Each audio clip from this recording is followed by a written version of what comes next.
ঢাকাই সিনেমার দাপুটে অভিনেতা মেগাস্টার শাকিব খান দুই যুগেরও বেশি সময় ধরে একের পর এক ব্যবসা সফল সিনেমা উপহার দিয়ে ইন্ডাস্ট্রিতে এককভাবে রাজত্ব করছেন তিনি। শুধু দেশেই নয়, গত কয়েক বছরে ওপার বাংলাতেও নিজের অবস্থান তৈরি করেছেন তিনি। ৪৭-এ পা রাখলেন ঢাকাই সিনেমার কিং খান খ্যাত এই অভিনেতা।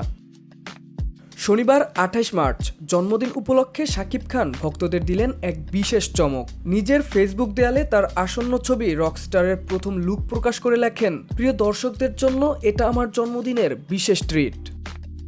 প্রকাশিত পোস্টারে একেবারে ভিন্ন ধাঁচে হাজির হয়েছেন শাকিব খান। খোলা রাস্তায় বসে থাকা এই লুকে রয়েছে এক ধরনের রুদ্র, বিদ্রোহী ও স্টাইলিশ উপস্থিতি। পোস্টারের প্রথম লুক ইতোমধ্যেই ভক্তদের মধ্যে ব্যাপক আগ্রহ তৈরি করেছে। অনেকেই মনে করছেন রকস্টার সিনেমায় শাকিব খানকে একেবারেই নতুন অবতারে দেখা যাবে, যেখানে অ্যাকশন, স্টাইল ও ভিন্নধর্মী গল্পের মিশেল থাকতে পারে। সিনেমাটি পরিচালনা করেছেন আজমান রুশো, চিত্রনাট্য করেছেন আয়মান আসিফ স্বাধীন। তিনি বনলতা এক্সপ্রেস ও উৎসব সিনেমার চিত্রনাট্য লেখেন। শাকিবের বিপরীতে অভিনয় করেছেন সাবিলা নূর। আর সিনেমার দ্বিতীয় নায়িকা হিসেবে রয়েছেন মিস ইউনিভার্স বাংলাদেশ খ্যাত অভিনেত্রী তানজিয়া জামান মিথিলা। পরিচালক আজমান রুশো বলেন, যুব ট্রেন্ডি একজন রকস্টার লুকে দেখা যাবে শাকিবকে, একজন রক মিউজিশিয়ান যিনি নিজে গান লেখেন এবং নিজেই কম্পোজিশন করেন।